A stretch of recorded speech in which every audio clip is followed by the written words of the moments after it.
Okay, so I know. I've been saying for a very long time that I was gonna do the story behind all of the animals and blah blah blah for the Chinese zodiac and do a little story time. And then I keep forgetting. And so I'll be like, oh, next month. And then eventually I was like, oh, no, I'll just do it when we get to the middle of the year. And then I got bit by a spider on my neck. It was very uncomfortable. And I've spent so long just dealing with this ache. It's so annoying and nasty and gross. And I don't really feel like I'm not in like a very like cozy, soothing storytelling kind of mood. So then I was like, oh, silly Eddie, why don't we just do it when we have all of the animals? You fool. So that will be in December. And in December I will have no excuse because the year will be over and I will have to do it. But that being said, so this isn't the story time that we thought it was going to be. Did any of you know that it was supposed to be a story time? Maybe not. I have no idea. I don't know how often you guys watch this channel, but if you're new, hi, welcome. I'm an illustrator. This month's video, I do videos every week, by the way. This week's video, is a reveal for June's Patreon rewards. So if you have not been here before and you don't know what I'm doing for Patreon this year, I thought it would be really fun if I did something that was part of a series, so something that had 12 of something so that I could stick to a consistent theme and not have to stress myself out every single month about what I was going to draw for each piece, because I would already have like a formation built upon what I was going to do for it, so that would make it super simple and easy and very fun. And I was watching Fruits Basket at the time when I was trying to figure out what this idea would be. And so naturally I came to the theme of the Chinese zodiac. There are 12, ironically, Fruits Basket. I'm sorry, Kyo. I'm sorry. No kitties here. I might sneak them into the mouse. I have no idea. I don't know. But there's traditionally 12 animals in the Chinese zodiac, in the story of the Chinese zodiac, and like how it came to be and stuff like that. So we started from the snake because it is currently the year of the snake, and we are wrapping it around, going around the whole circle until we get to the end of the calendar. And what is this month? June, but dog. It's the month of the year of the dog. That was hard to say. Puppy girls unite. I don't know what to say about this. There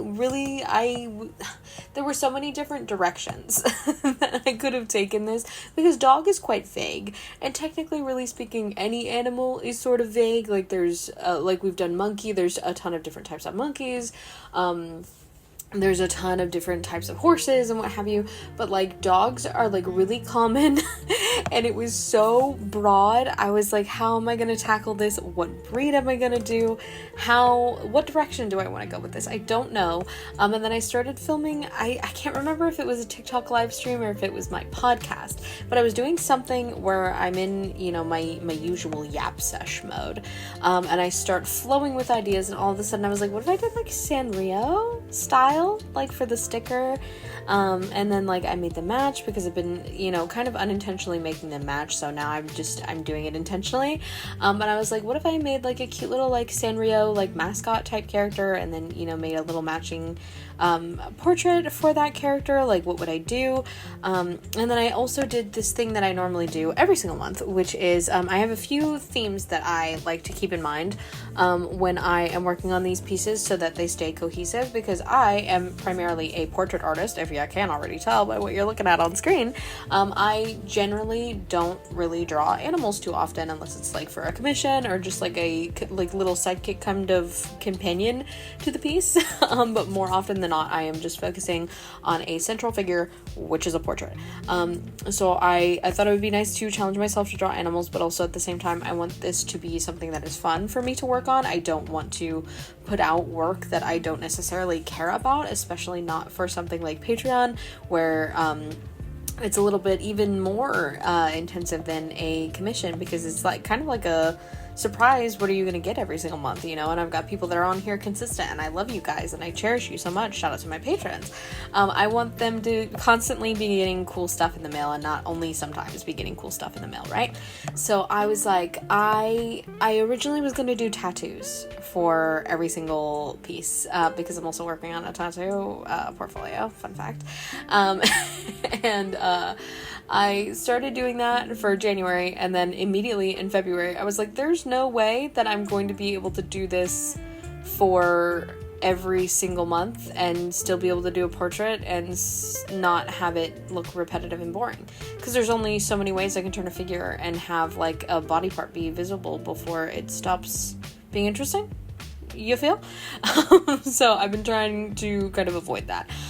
So I thought, okay, I still want there to be some kind of like theming involved. I still want them to be like relatively the same. So what are some things that I can pull from in order to make these look like they're part of like a body of work, like the same like thing, you know, a series. I want that to be a thing. So we always have this little rectangular border that I'm going to put around the background at the very end. But then there are also a few things that I like to adhere to, such as a flower that corresponds with the month. So June's birth flower is a lotus. So you'll be seeing some lotus stuff here in a little bit, or it should already be on there if I remember to put it on the lines and don't forget. Hopefully I remember. So there'll be some lotus stuff.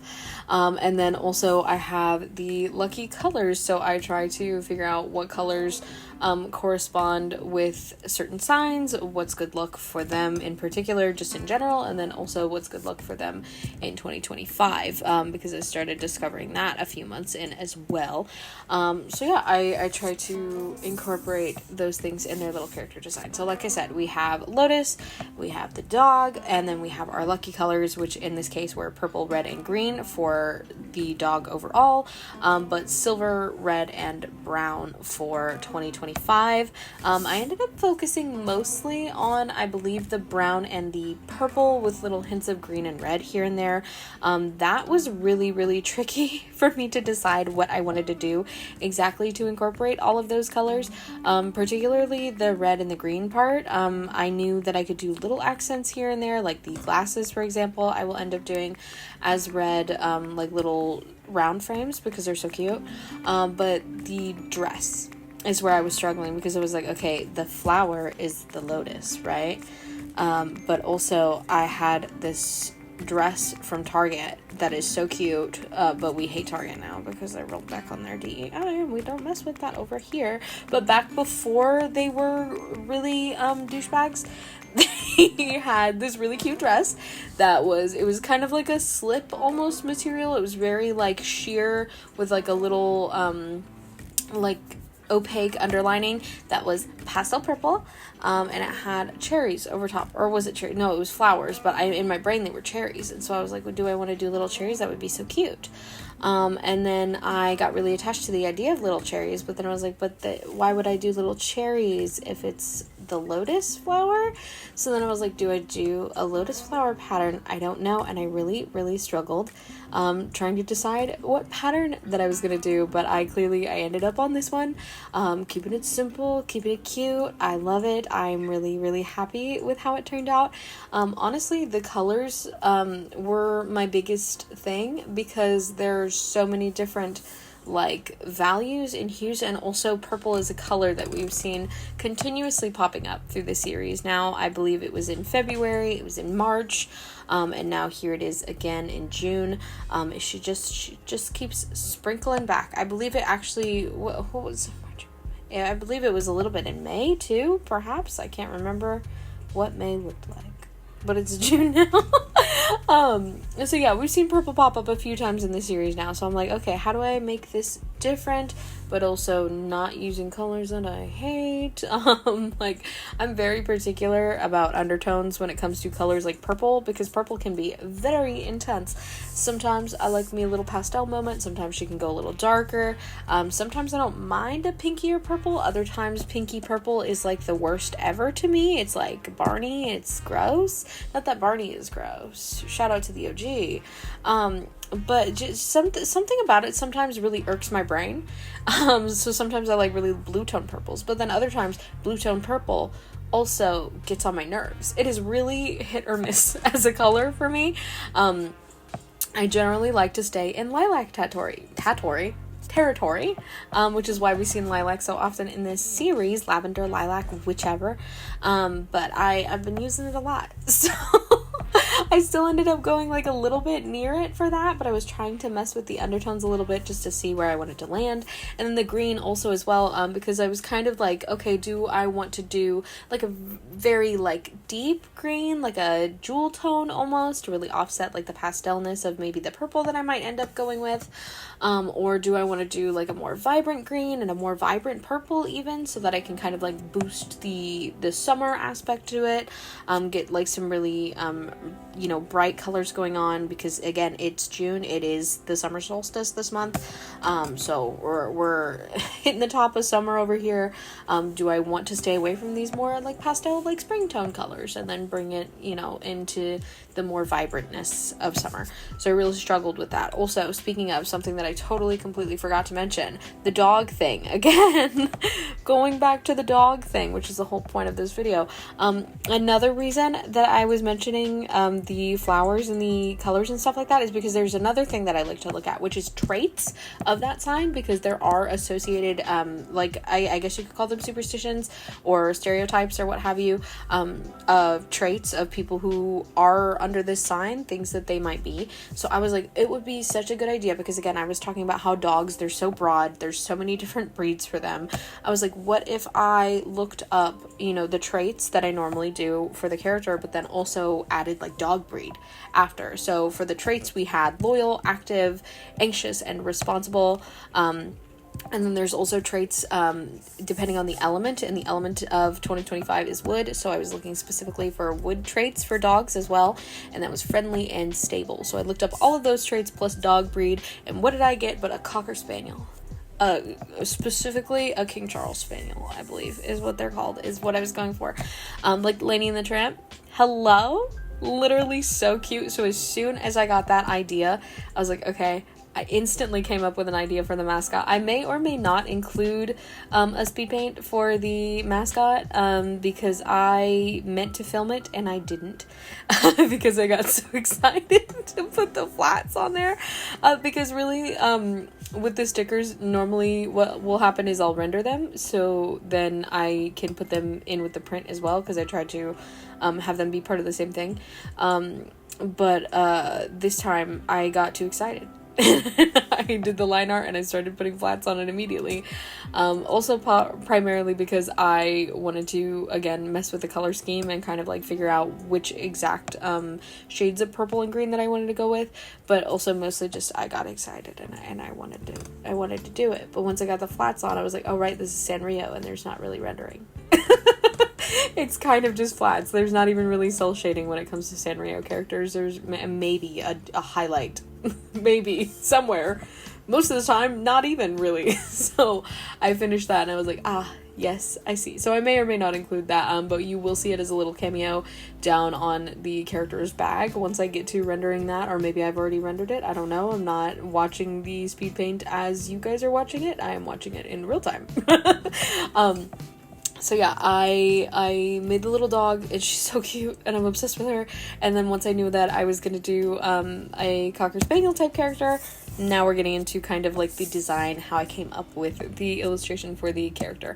So we had our breed, and I was like, okay, King Charles Spaniels have really curly hair, very long ears.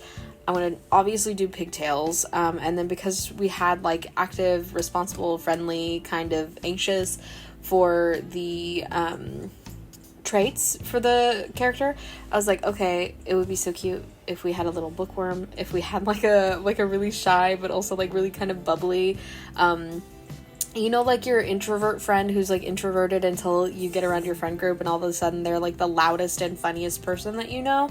that is what I wanted to give for this character. So like at a first glance it's like, oh, she's shy, whatever, she's cute, she's bookish, but then you kind of look at her and you're like, oh, you're silly, huh? You're a little silly, you're a little fun, aren't you?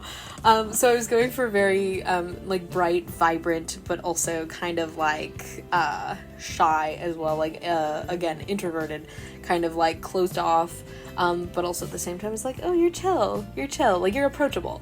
You're like kind of dorky looking in like the cutest way. I just wanted her to look very friendly, I wanted her to look very sweet, because that is what dogs are. They're babies, they're cute, okay? We love a puppy. So yeah, honestly, designing this character was pretty simple. I think the most issue that I had is the colors, which I think is becoming a recurring theme, actually, with this series. I thought that the biggest issues for every single month was going to be how I would interpret the animal, because again, I don't really do those. I don't draw animals a lot. I am trying to draw them more. And again, that is part of the reason why I chose this challenge. I really thought that was going to be the most intricate, I guess, part, the most frustrating, difficult part of the challenge. I have no idea. I really thought that was going to be the thing that got on my nerves and was very difficult, but I was wrong. I was very much wrong. It was 100% the fact that the colors are hard to work with and they're repetitive, and while having a limited color palette can be really helpful and kind of force you to be more creative, at the same time having a limited color palette that also seems to keep repeating the same colors can be a little tricky, because then I'm like, okay, we got to use some more colors now. I need some variety. I swear to God, if I check the colors for July and I see red or purple or green as one of the lucky colors, I'm gonna lose it. I need some different colors. Kind of similar to how the first few months were all blossoms, but they were all stone fruit blossoms. So they all looked exactly the same, apart from the colors that I used to distinguish them. I was gonna lose it. I was gonna lose my mind. They can't all be the same. They can't. So yeah, I'm glad we have a lotus here. I'm very excited to draw a different flower. But yeah, in July, if I get another stone fruit blossom, and then our lucky colors are like purple, brown, and green, I'll lose my mind. But it was really fun to make this character. I think the favorite part of this whole piece, frustratingly enough to me, is the sticker, because it is so cute. I'm not frustrated that I like the sticker. I'm frustrated that it's my favorite part, because I actually was really excited about the print, and then I started doing the print and I was like, oh, she's cute, and then I did the sticker and I was like, oh, and she's outshone her. She's the star here. She's adorable. I'm obsessed with her. She's so cute. I cannot wait to get the holographic glitter on her. You guys are going to see this at the end, hopefully, if I remember, because I do remember in May I forgot. Oh, I remember what May looks like now. May was the chicken. How did I forget the chicken? Oh, because she wasn't purple. Because I'm a liar. Because I was like, what was purple last month? It was a pomegranate. Which was vaguely purple, and I believe actually purple might have been unlucky last month. I don't recall. Anyways, I really liked last month's, but in my brain I was like, what? Purple? No, it wasn't purple. The whole thing was orange. The whole thing was orange, which we also discarded the colors last month, I believe, because we were having such a difficult time trying to make them work with the subject matter that we had. Oh my god, my face is starting to hurt so bad. I'm still swollen. So I'm gonna run through the rest of this voiceover because I'm officially in pain. I really liked it, okay, and I really like this design. I think she's beautiful. I think she's cute. I was really excited about the print. I actually really pushed my style, I think, into more of cartoony territory to get kind of the excitable nature of this character. She kind of came together really, really quickly from the initial sketch. I really didn't change much when it came to the line art, other than like perfecting a few proportional mistakes that I had in my initial sketch. But yeah, I kept everything almost kind of like that doodly in between style that I do sometimes. Anyways, hopefully I'm going to remember to show you guys the actual physical versions of the print and the sticker, because I remember I forgot to do that last month. So hopefully you guys will see physical shinies here pretty soon. At the end of this video, the reveal, the finish, not just the finished speed paint, but the finished pieces as well. I'm so excited. I'm so excited. It looks so cute. I don't even know what holo I've used yet because I have not printed the physicals yet as I'm recording. So you guys are going to be finding out alongside me, and I'm so excited to see what I'm going to do because I really like this. I think it is so much cute. I think it is so much cute. I think it is so much beautiful. If you like what you're seeing on screen here and you want to get your hands on it, your last day to join is, how many days are in June? Is it 30 or 31? You decide. It's one of those days is your last day to join. After that, you won't be able to get these physically in the mail. The only day you will, or the only way you will be able to receive them is through my Taro tier, which is a digital download. But if you want to get actual physical, shiny, sparkly, holographic versions of this sticker and little glossy, pretty prints of this without doing them yourself, last day to join is the last day of June. Patreon.com/eddiescribs. You can join the Patreon alongside all of these awesome people on screen here and get a ton of different rewards, not just these physical ones. I have like major commission discounts, a whole commission tier that's worth literally over $60 and it's only $30. It's literally half the price of what that actual thing costs. So if you want to check out my chamomile tier, there's only a few slots left. I highly recommend that tier.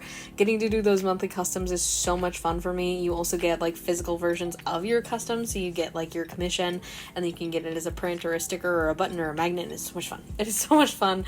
I love seeing you guys open them, seeing you guys take pictures of your pieces when you get them, and seeing them like hung up on your wall. It makes me cry. I genuinely appreciate it and love it so much. It is very sweet. It is very much beautiful and I love it. I'm obsessed. So thank you guys so much for supporting my work. Also, thank you for supporting my work if you're just sitting here watching this video, because if you are 21 minutes into me yapping about this piece, clearly you like my work a little bit. If you're not subscribed, I highly recommend you do. It really helps my channel. Also, commenting on this video helps my channel, so maybe comment a dog emoji. Do you have a dog? Do you have dog? What kind of dog do you have? I used to have a pug. I miss him so much. He was a little fat baby. If you have a dog, comment below. What kind of dog you got? Is he crazy? Is he a baby? Let me know. What's your favorite dog? If you don't have one, do you want a dog? Do you want a dog? I want a dog. Dogs are crazy.